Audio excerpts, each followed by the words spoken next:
I believe in life, I believe in love, and I believe in cinema.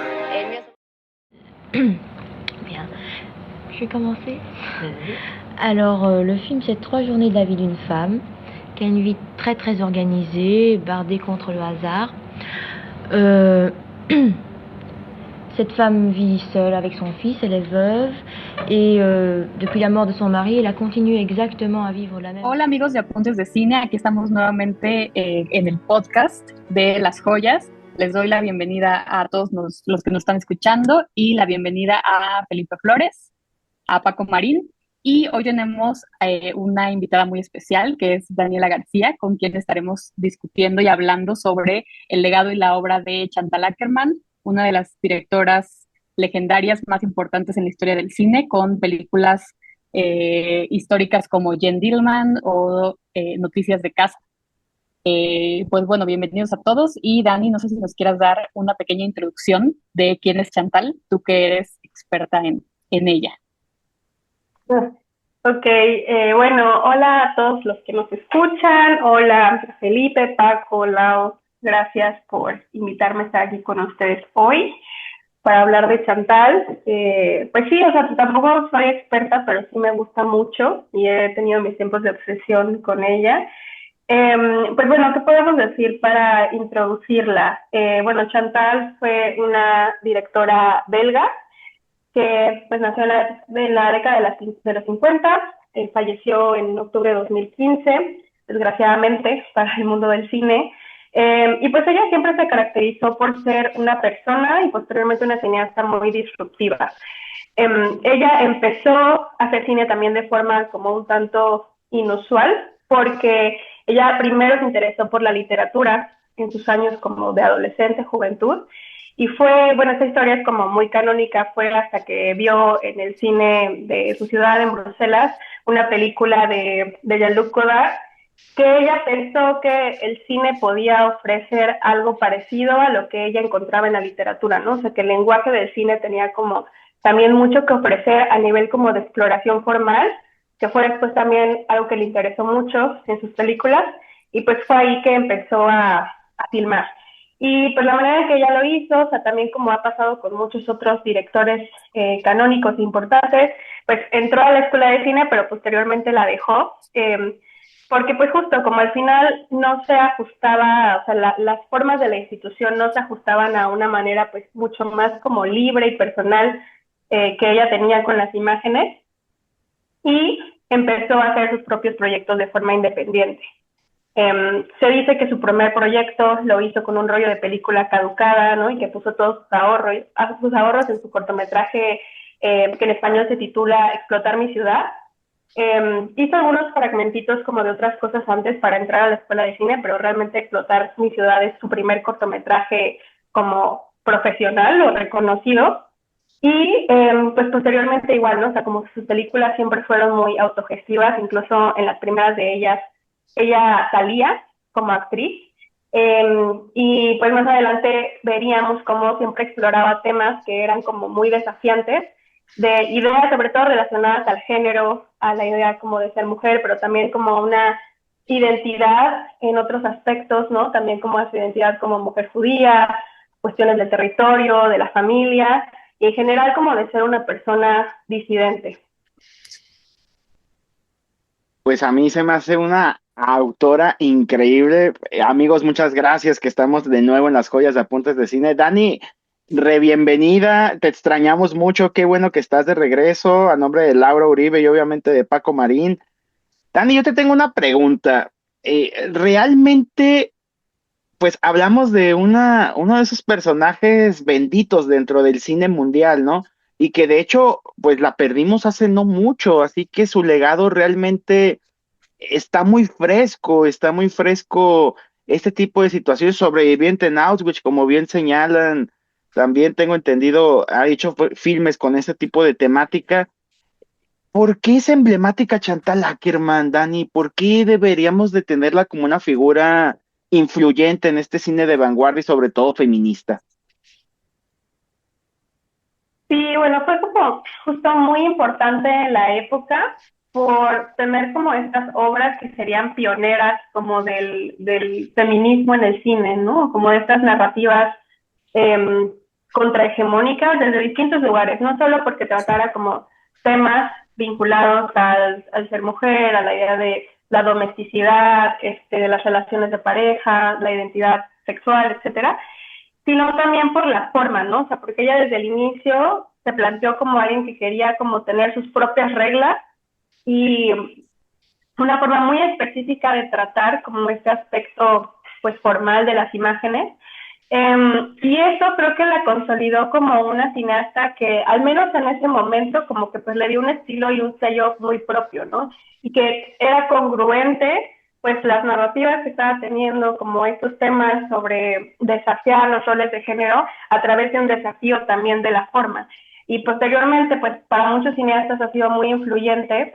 O sea, lo que en ese momento para ella era como su forma original de hacer el tratamiento del tema de género, después ya se volvió como un poco un canon, ¿no? Y vemos una huella de su estilo en el cine de Céline Sciamma, por ejemplo.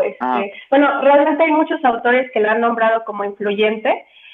Por eso fue que en 2022 Jan Dillman fue como votada la mejor película de todos los tiempos según la encuesta de Siren Sound, porque fueron muchos autores los que, sobre todo como autores queer o autoras mujeres, que se encuentran en el cine de Chantal Akerman, que se ven como un reflejo y que han tomado aspectos de su cine pues como referencia. Paco Marín, adelante. Sí, pues muy interesante cómo comienzan ahorita a hablar un poco de Chantal, que pues bueno, yo la he mirado justo y analizado sus cine desde la parte disidente y también la forma en la cual, pues así como lo hiciera Rossellini, como lo hiciera Godard, como lo hiciera Bresson, creo que comenzó por darle a lo cotidiano una perspectiva única y una importancia trascendente. Y es de ahí que lo banal empieza a tomar una perspectiva distinta, pero creo que ella se distingue mucho del sesgo masculino. Gracias a toda esta mirada que la hace tan única, que comentaba ahorita en esta perspectiva de pues su familia que es sobreviviente de Auschwitz, ella como mujer, como parte también de estas disidencias sexuales, pues claramente le otorgan una perspectiva única por la cual ella pues comienza a generar espacios dentro de sus películas, que creo que es lo padre, lo interesante. Cómo es que estos espacios se vuelven algo envolvente y cómo ella a través de la imagen y el montaje pues realmente logra hacer que esto que parece, lo que nos parecía realmente intrascendental en cualquier otra película, cobre realmente una trascendencia única y sea protagonista en su cine. Entonces creo que eso es algo de lo que a mí más me gusta de Chantal Akerman y la forma en la que ella pues ha navegado un poco con su cine, navegó con su cine y filmografía, que creo que es un legado bastante interesante de ver ahorita ya a 10 años, 11 de su partida. Sí, de acuerdo en cómo estamos llevando la conversación, de acuerdo con ustedes, definitivamente fue muy disruptiva en su momento y creo que no solamente en su momento, creo que todavía, si vemos sus películas, la mayoría incluso hoy podrían considerarse como muy experimentales, disruptivas, del simple hecho de que Jen Dillman dure 3 horas y media. Pero no necesita ni un minuto más ni un minuto menos, ¿no? O sea, así como la cuenta, la historia es perfecta, incluso como dices, Paco, con detalles que podrían parecer muy, muy simples, todo eso cuenta y todo eso aporta mucho a la historia.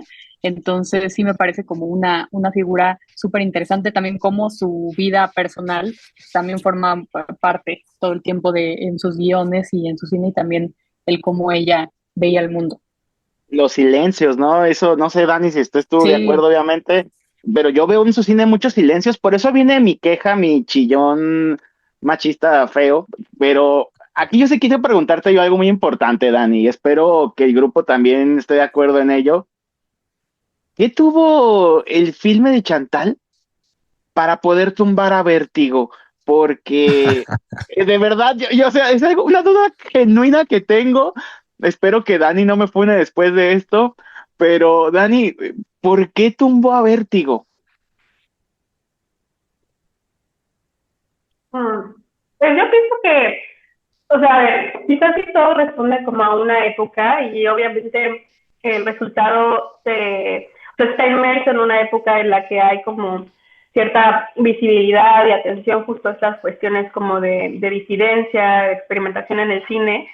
Eh, pero también creo que es como al final pues el cine va a ser como leído y apreciado desde muchos lentes diferentes y tal vez como en estas cuestiones de la narrativa, o sea, esas virtudes como desde el cine tradicional, la narrativa, el lenguaje, pues Vértigo es una gran película, claro, o sea, y todas las películas de Hitchcock son súper buenas, pero pues el cine de Chantal nos ofrece algo muy diferente y una perspectiva del cine que no ha sido privilegiada desde la historia hegemónica, ¿no? Y desde esta como forma de mirar al cine, ¿no? Como centrando como ciertos aspectos más tradicionales y centrando a ciertos cuerpos y a ciertos públicos masculinos, también del norte global, no sé, ¿no? O sea, como creo que hay un tema en el que esta película para mí el cine de Chantal Akerman en general, a mí Jan Dillman no es mi película favorita de ella, pero creo que esta película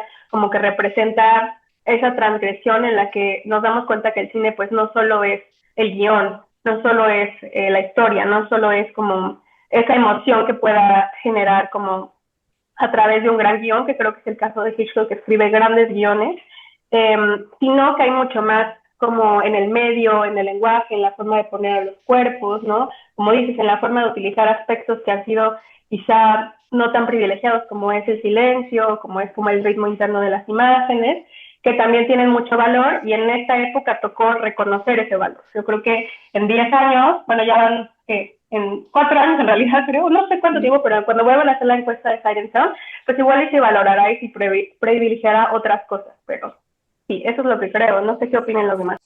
A ver, Dani, y viene la pregunta del $1,000,000.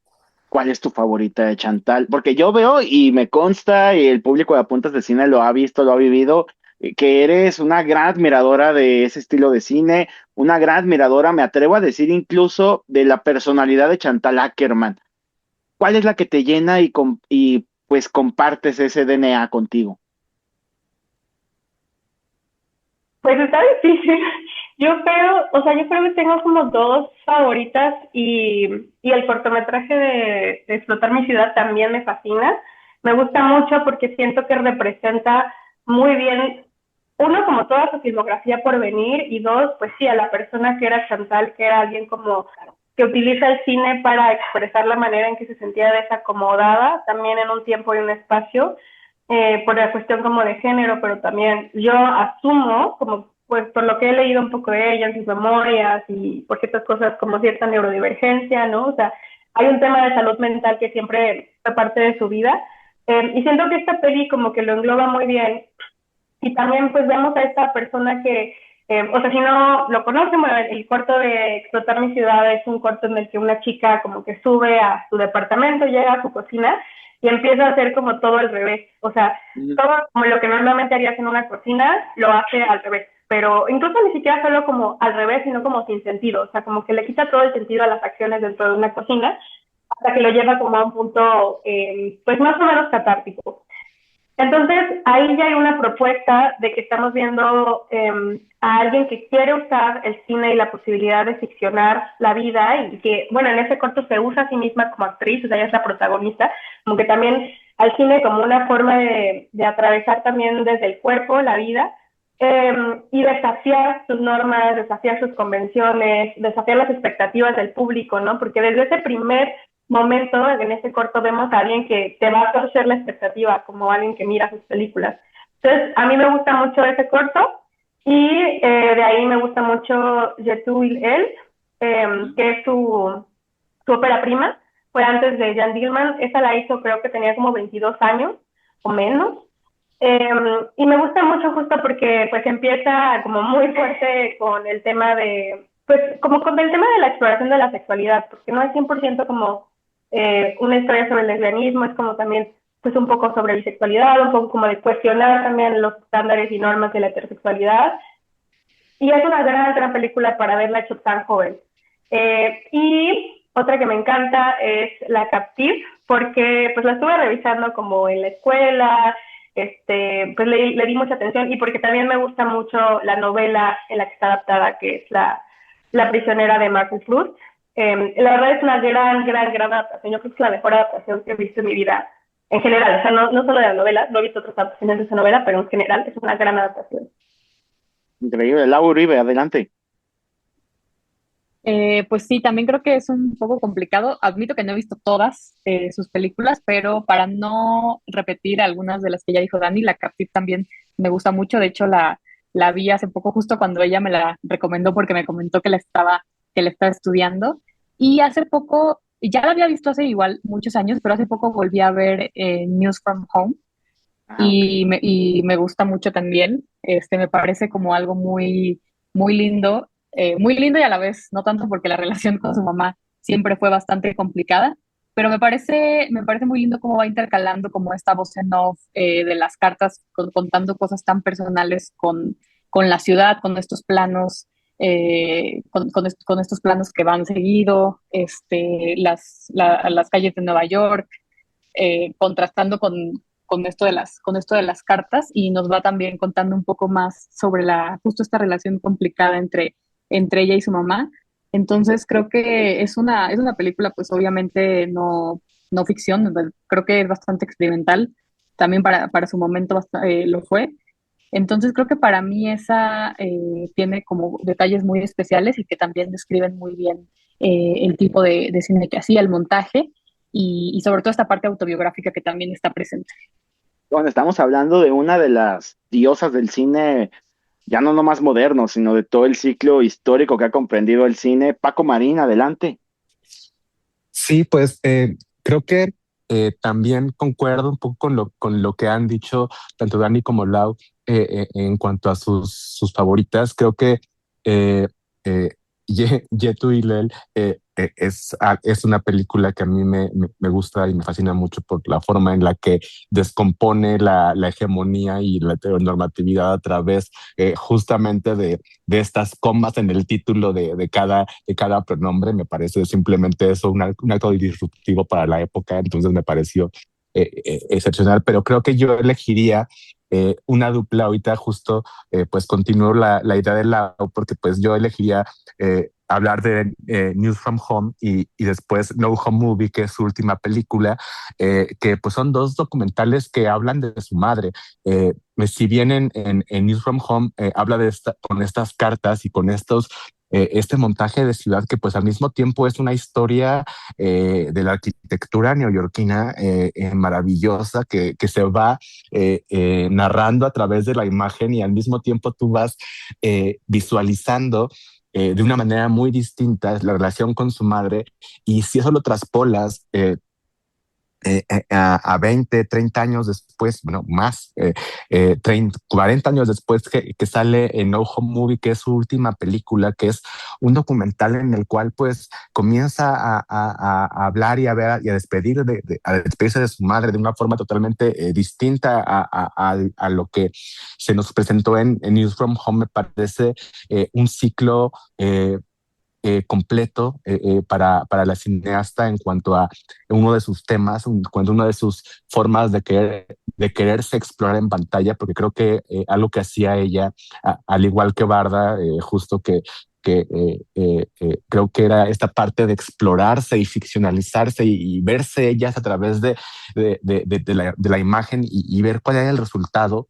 Y me parece que con ello pues empezó a ver que había varios hilos temáticos de los cuales pues se desprendía su personalidad, su persona, ella como actriz, como artista, como alguien que empezaba a dialogar con diferentes obras y artistas, tanto plásticos como pintores, que después de su visita y su vida en Nueva York, pues cambia radicalmente su forma de ver y comprender también la plasma fílmica, y creo que eso la hace una artista tal cual que fue mutando con el tiempo y que siempre se mantuvo fiel a sí misma, ¿no? Pero pues yo elegiría estas dos, ¿no? Me quedaría con News from Home y No Home Movie como justamente un ciclo, un arco complementario sobre su relación con su madre, y que al mismo tiempo me parece una gran forma de despedirse de su cine con esta película. Yo quiero confesarles que para poder estar en este podcast el día de hoy, sobre todo para poder debatir con mi querida Dani García Juárez, yo soy muy ignorante en la obra de Chantal Akerman. Sé que le encanta a Dani, y sé que también a Lau le encanta. Yo tuve que leer el libro el de Filmmaker and Philosopher de Andrea Novakovic para poder estar un poco a ritmo con ustedes.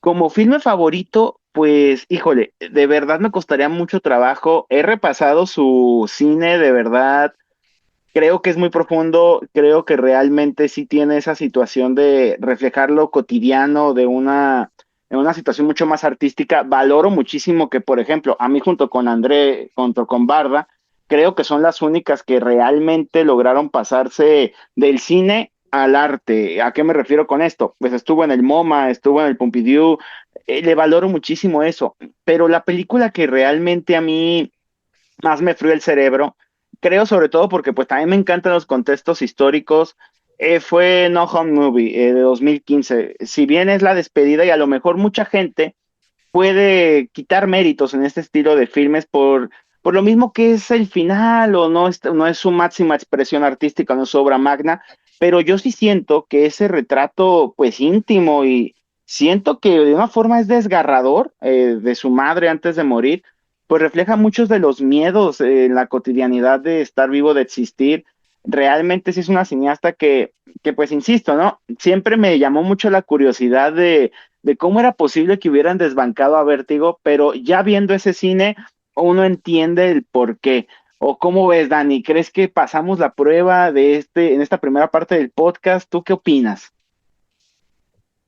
No, pues al contrario, o sea, yo como me ilustro mucho con sus opiniones y visiones de Chantal también, siento que yo tal vez me he viciado un poco a veces como con una misma información o una misma forma de mirar a Chantal, porque siento que yo la miro, la busco desde un lugar muy personal también, ¿no? O sea, como que siento que me identifico mucho con ciertos aspectos de su vida o de su forma de expresar.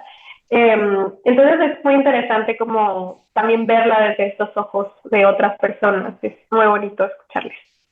Es que está padrísimo, sobre todo, insisto, ese ejercicio de que lo cotidiano y lo hace ver de una forma, pues fácil, y para la gente que somos muy ignorantes en el tema, yo sí me incluyo al 100% ahí, pues es reconfortante ver y entiendes ya lo que te dice, en este caso Dani, sobre los tiempos, sobre el cómo vivimos el cine y las épocas, y pues se entiende obviamente el por qué viene ese, y yo insisto con el punto de Vértigo, es que insisto Dani, de verdad me dieron, ahí fue un golpe muy personal con Vértigo y Alfred Hitchcock, pero entiendes el porqué y el contexto de la situación. Mi querida Laura, ¿tú qué opinas?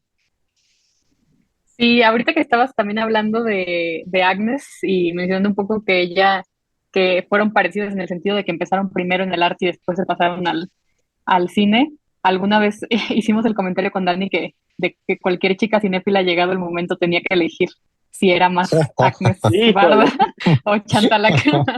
Lo dejo sobre la mesa nada más. Dani, sí, estaba hablando de eso también. Soy chica Barda.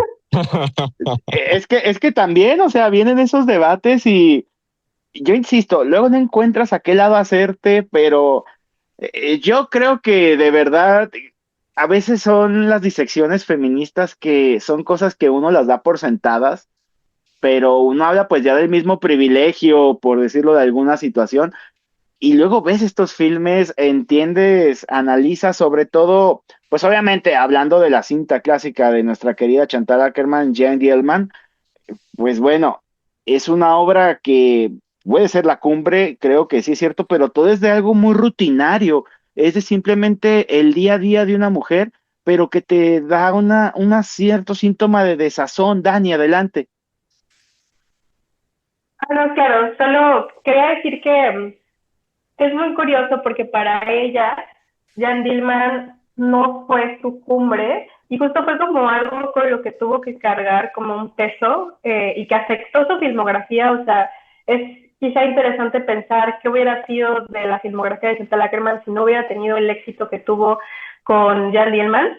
Bueno, igual y éxito a nivel como miradas, como respeto de la crítica, ¿no? Y del público especializado, porque eso sí ensombreció mucho como su capacidad de seguir creando, bueno, como les decía, ¿no? O sea, siempre como batalló con temas de salud mental, y eso ya quizá era parte, pero había como de este peso de no poder replicar lo que hizo con Jan Dillman, y no querer hacerlo tampoco, ¿no? O sea, como quizá fue un arranque de juventud, ¿no? Como con mucha ambición y como, a ver, igual y sí con mucha claridad, que a veces con el tiempo se va desdibujando, se va yendo hacia otros lugares, pero como que me parece muy interesante que desde su perspectiva, siento que las personas hemos leído su cine de formas muy diferentes a como ella lo leía, ¿no? Incluso también el tema del feminismo, de la lesbiandad, o sea, ella nunca se nombró lesbiana, nunca se nombró feminista, es más, como que según yo tiene alguna entrevista en la que dice como que no es mi intención hacer un cine feminista, ¿no? O sea, pero hablando como desde su experiencia y desde una vivencia que tal vez en su momento se veía como muy única, muy rara, muy distinta, terminó volviéndose muy universal, ¿no? Y como que abarcando experiencias de muchas otras personas que han resonado con su público. Oye, fíjate, ese punto es muy interesante, ¿eh? Porque pasa que hay mucho, no solamente en el cine, creo que hasta en la música, en las bellas artes, que el artista termina odiando la obra, o no sé si odiar, aquí estoy hablando de más, pero termina haciéndole cierto desdén, o no sé tú qué opinas, Lau, a la obra que en teoría sería la cumbre. Bueno, la famosa cinta que volvió a traer al debate público a Chantal Akerman, porque sabemos que obviamente aquí Dani y Lau, pues ellas son gente más especializada, pero en el debate común, Chantal Akerman había pasado invisible mucho tiempo, Lau. Sí, creo que es algo que pasa con varias creadoras mujeres, con varios artistas, que el público de repente justo siente la necesidad de nombrar y catalogar todo, ¿no? O sea, como que es cine queer o es cine feminista. Y ella, como dice Dani, en realidad no lo consideraba así, ¿no? O sea, ella solamente hacía sus películas y ya. Y yo no sabía ese dato de que no, ella misma no consideraba Jen Dillman como su obra cumbre, pero justo me parece muy interesante cómo nosotros como público, las audiencias, también la audiencia de ese año, ¿no? Que obviamente es muy distinta a la audiencia ahora en esta época, la leía ella y sobre todo leía su cine, ¿no? Porque, o sea, si bien Jen Dillman sí, ahora podemos decir que si se habla de cine feminista siempre siempre se le va a nombrar, siempre se va a hablar del final, de las acciones que tiene durante toda la película, pues no, o sea, ella no lo consideraba así. Entonces también creo que eso a veces puede ser como un poco un reto para el espectador aceptar que el creador no veía así su obra, ¿no? O sea, no sé, o sea, como que creo que a veces uno quizás espera mucho o pone mucho peso en directores, en creadores, cuando en realidad no, o sea, la lectura a lo mejor no es tan profunda o o simplemente no hay que catalogarla de esas maneras. Yo les propongo algo. Vamos a la primer pausa del podcast, aparte de que celebrar que está Dani García Juárez de regreso, grandes experiencias que vivimos durante el Festival de Cannes con mi querida Dani. Fuimos la única gente que no despreció a nuestra querida Julie Ducournau. Dani, ¿cómo te sientes que estés de regreso en Apuntes de Cine? Pues contenta. Es muy padre tener estos espacios para platicar el cine y qué chido que sea como justo cine, pues de todas las épocas y estemos haciéndolo de forma como atemporal, que siento que a veces es importante ir en contra de las constantes actualizaciones y como de ganarle al algoritmo y a las noticias. Entonces, súper chido. Muchas gracias por invitarme. Totalmente. Dani García Juárez, Paco Marín, Laura Uribe, Felipe Flores, quien te habla. Vamos a la primer pausa y recuerda, a partir del próximo 9 de mayo, el equipo de Apuntes de Cine desde la Croisette, porque ya tuvimos selección de películas, ya tuvimos corajes matutinos, ya tenemos esperanzas renovadas y, por qué no decirlo también, ya tenemos esperanzas de estar en la Croisette. Vamos a una pausa, regresamos.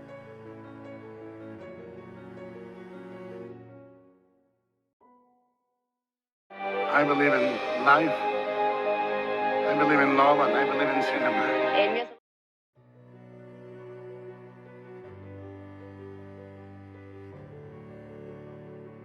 Las joyas de Apuntes de Cine, Chantal Ackerman y Felipe Flores, quien les habla, con mi querida Dani García Juárez, Laura Uribe, Paco Marín. El equipo completo llegó, mi querido Paco Marín. Somos como los Javis, nadie sabe cómo llegamos, pero ya no nos vamos a ir, Paco. Sí, pues siempre es muy, muy interesante escuchar, como decía Dani en algún momento de la conversación, pues las miradas que tienen los demás sobre cualquier película, sobre cualquier director, ya sea que nos guste o no, porque pues a final de cuentas, pues tenemos sesgo, y ese sesgo es nuestro bagaje propio. El que nos hace ver desde una óptica diferente cada película, y cada vivencia que tenemos. Entonces, pues el nutrirse de la mirada de los demás siempre es bastante interesante. Yo ahorita en el grupo de WhatsApp, aquí amigos de Apuntes de Cine, ya escucharon Infraganti lo que voy a hacer, pero les voy a pasar ese libro que leí de Chantal, bueno, dedicado a Chantal Ackerman, que de verdad sí me dejó con el ojo cuadrado. Tenía que prepararme. Bueno, nuestra invitada no es cualquier invitada, anda con todo. Dani, tus redes sociales, platícale a toda la people de Apuntes de Cine, porque a esta señorita sí es disruptiva, 100%. O sea, platico que sobre mis redes de Semilla Cine y eso. Sí, promocionate, adelante. Ah, bueno, pues sí, pues ahí tengo un proyecto en redes sociales que es un poco una hibridación entre contenido como periodístico, de opinión, informativo, en relación al cine, pero también en relación un poco a las imágenes desde otros medios y perspectivas. Como que lo que me interesa es hacer tanto, pues sí, algunos análisis y recomendaciones de películas que se centren principalmente como en poblaciones disidentes o como en temas de importancia a nivel como político, impacto social, pero también hacer como análisis desde un lugar en el que tal vez normalmente no se hacen, de cosas más cotidianas, como justo de, pues, no sé, o sea, no tanto de celebridades, pero sí un poco como de estos medios, en este caso, por ejemplo, sí, pues videos musicales, como algún fenómeno del internet, pero que tenga que ver muy específicamente con imágenes, o sea, con cómo estamos leyendo, interpretando los códigos de las imágenes para crear significados. Como que me interesa mucho dar estas herramientas para pensar un poquito más las cosas que damos por sentado, pues desde el audiovisual y las imágenes. Y pues por ahí me pueden encontrar en Insta, @semillacine, y en TikTok estoy como Daniela, es que me salió Daniela GCJRZ, no está nada apto, pero bueno, así me pueden encontrar. Igual lo vamos a compartir ahí en redes para que no se preocupen. Gracias por estar con nosotros y créeme que es un honor que ya estés el 100% de nuevo en el podcast de Apuntes de Cine. Ok, a ver, espero no regarla. Lau, platícame, coméntame si estoy en lo correcto. En 2022, la cinta Jan Dillman fue nombrada la mejor película de todos los tiempos por el Sick and Sound, una de las principales revistas de crítica cinematográfica en el mundo, desplazando a clásicos como Vértigo, Dios mío, no puedo, y obviamente Ciudadano Kane. Esta directora no hacía cine para mujeres, sinceramente, sino que hacía un cine desde una subjetividad femenina, validando la experiencia interna y doméstica realmente sin ningún filtro masculino. Es un cine de autor moderno, sin ella realmente el estilo de directores contemporáneos como Gus Van Sant, Sofía Coppola, Kelly Reichardt, Celine Sciamma, pues serían inexistentes. Mi querida Laura Uribe, ¿tú qué opinas? Sí, pues como dices, en su momento retratar la vida doméstica no era algo que se viera muy a menudo en el cine y muchísimo menos representarla de esa manera, ¿no? Como que con esa cotidianidad, con esos planos tan largos, de tan larga duración y que era bastante repetitivo, ¿no? O sea, realmente era como las mismas acciones una y otra vez, que obviamente todo, o sea, todo tiene un significado detrás, pero sí eran temáticas que no se contaban tanto y que creo que sí dieron pie digo, ya mencionaste a Celine Sciamma. Yo también justo pensaba mucho en Kelly Richard, en cuanto que también tiene o sea, se nota la influencia de Ackerman en su cine, sobre todo en la parte como de los silencios, los espacios vacíos y demás. Entonces también, por ejemplo, igual otro cineasta que ha dicho abiertamente que la admira y que también ha bebido de su cine es Todd Haynes, que también Ujú. podemos Claro. encontrar referentes en varias de sus películas. Entonces sí me parece o sea, que es alguien que influenció y que sigue influenciando mucho a diferentes generaciones de cineastas por esta disrupción, Pac- como ya he dicho y sostengo, fue disruptivo en su momento y lo sigue siendo en el presente. Paco Marín. Sí, ahorita justo que decía Lau, o sea, Todd Haynes lo ha mencionado en muchas ocasiones. Vemos y creo que su cine es innegable la forma en la que tanto él y Gus Van Sant y un poco Ackerman pues exploran la cuestión de disidencia sexual de una manera pues quizás no tan abierta o quizás no tan... no como que este sea como el eje central de su cine tal cual.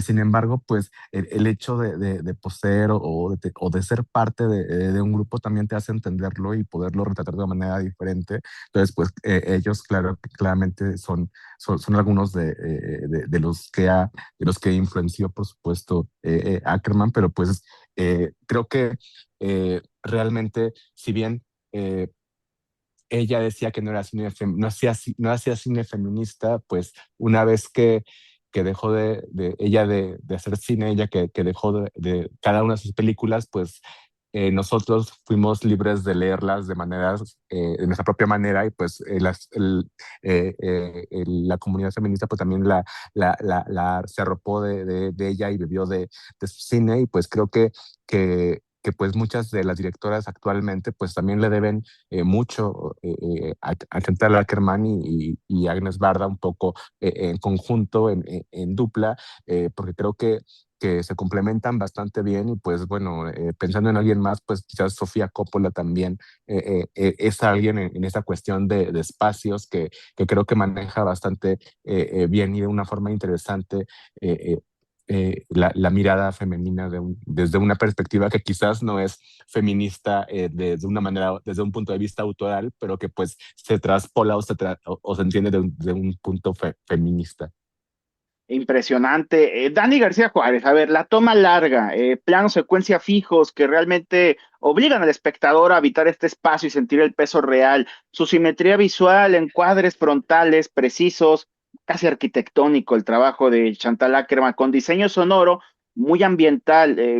Podemos escuchar literal el roce de una escoba, agua hirviendo, dándole paso, como les mencionaba, ¿no? La soledad de los personajes que tiene Chantal Ackerman y un cine de lo cotidiano. ¿Sería adecuado resumir de esta forma a mayores sesgos el cine de Chantal Ackerman o qué consideras que falta?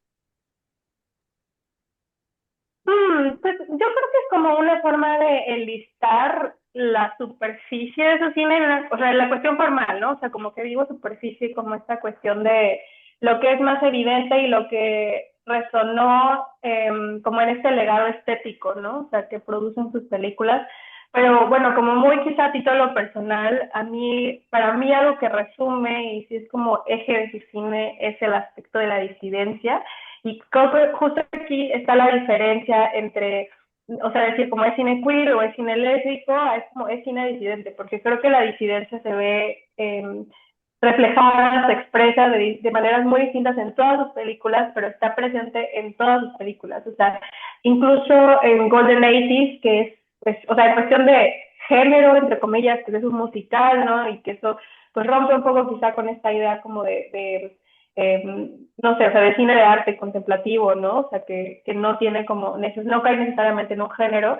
Incluso en esa película hay como como una experimentación y una desproporción con las formas del género mismo, pero también como hay una exploración, una crítica, una ironía, como ciertos esquemas de la heterosexualidad y del amor romántico.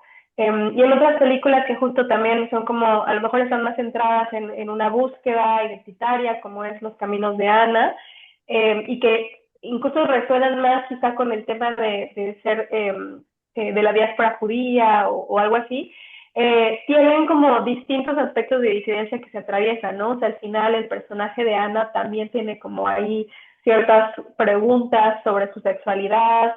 En La Captive es como algo súper interesante porque pues ella está adaptando pues esta obra de Marcel Proust y Marcel Proust, pues se sabe que es un autor, era un autor homosexual. Y si se lee desde ahí, pues su trabajo literario, pues también hay como un tema de disidencia en la escritura de En busca del tiempo perdido, que es como súper interesante. Entonces, ella adapta esta novela, no solo teniendo como una visión muy, muy inteligente y astuta de cómo trasladar la escritura de Proust, que pues es tan difícil, ¿no?, de trasladar a imágenes, lo hace como utilizando el lenguaje de formas muy, muy inteligentes, pero también pareciera como que desde su persona y su vivencia en la lesbiandad, dialoga también con esa otra disidencia de Proust, ¿no? O sea, porque sí podemos ver que en la novela como que hay una cuestión de cómo se invierten los personajes, y en la novela el personaje de Marcel es como que tiene esta pareja que él piensa que es lesbiana y como que tiene estas dudas de es lesbiana y como que se obsesiona con eso.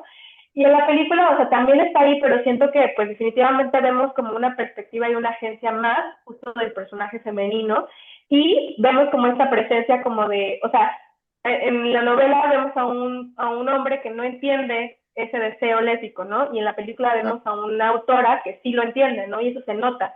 Entonces, o sea, para resumir esto, creo que su cine está profundamente cargado y atravesado por la experiencia disidente, desde la sexualidad, yo opino que desde la neurodivergencia, y también pues como mujer judía. Entonces eso creo que tendría que estar como también en la cabeza de cualquier descripción. Híjole, mejor imposible, por eso te extrañábamos mucho, mi querida Dani. Conclusiones, creo yo que es una cineasta muy infravalorada que afortunadamente tuvo esa bendición del Sig and Sound para poder ser tema relevante, y que hoy en día siento yo, fuera de la gente que se dedica a la crítica especializada, pero que sea ya una cineasta más accesible a todos, y que cualquier persona pues pueda tener ya facilidad de poder ver sus obras. Han existido innumerables muestras últimamente, a lo mejor en América, hablando de nuestro México lindo y querido, pues no tantas, mi querida Laura, pero de verdad es una cineasta que se ha hecho viral de nueva cuenta, y por las razones correctas. Sí, sí, definitivamente creo que ver su cine es un must si quieres saber sobre cine universal, sobre películas que han marcado una huella.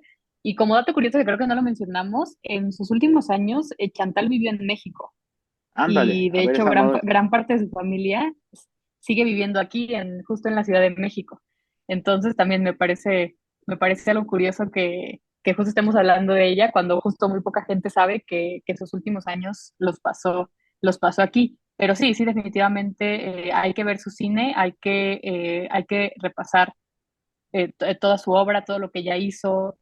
Me parece que es un cine desde una perspectiva muy distinta, y y que como ya hemos mencionado muchas veces fue bastante disruptivo y cambió muchos esquemas en el modo cinematográfico y en la manera de contar historias, desde cosas como lo que mencionaba Dani de adaptar un libro a un autor como Proust, al hacer también documentales, experimentales, y pues ficciones, ¿no? Entonces creo que es una directora que vale la pena ver, y si no la conocen, vale mucho la pena explorar su cine. Y que escuchan el podcast, ¿o no, mi querido Paco Marín?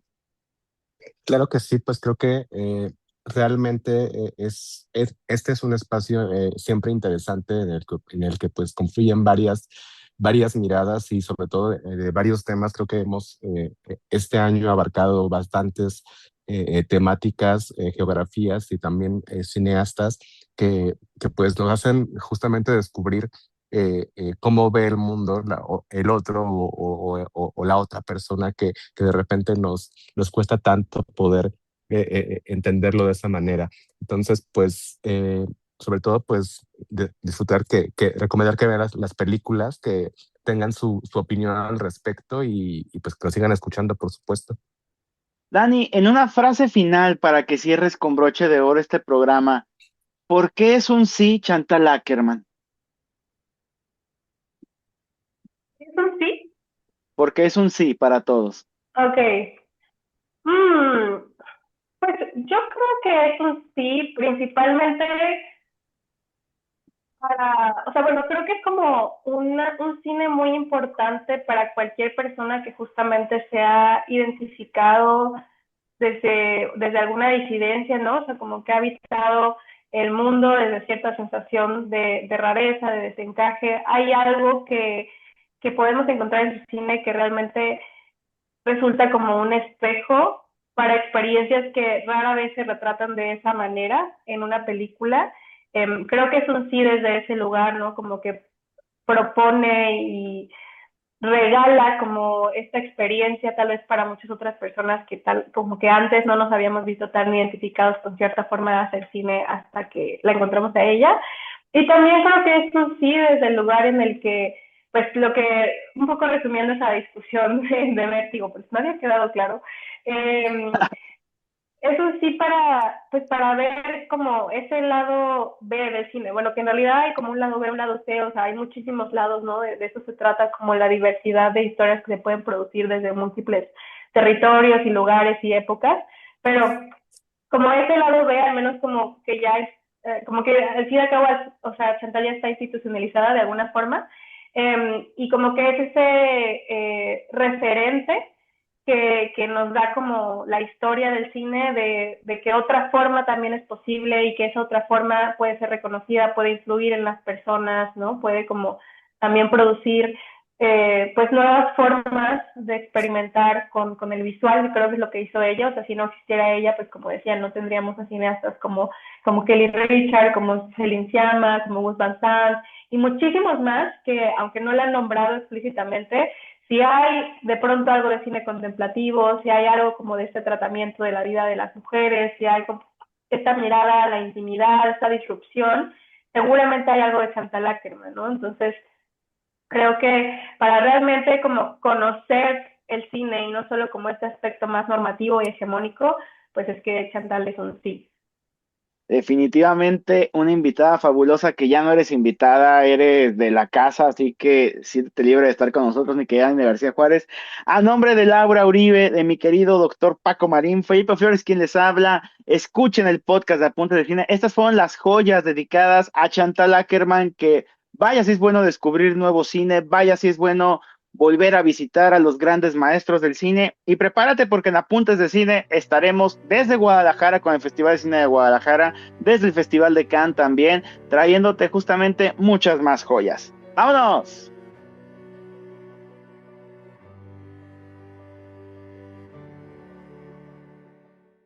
I believe in life. I believe in love, and I believe in cinema.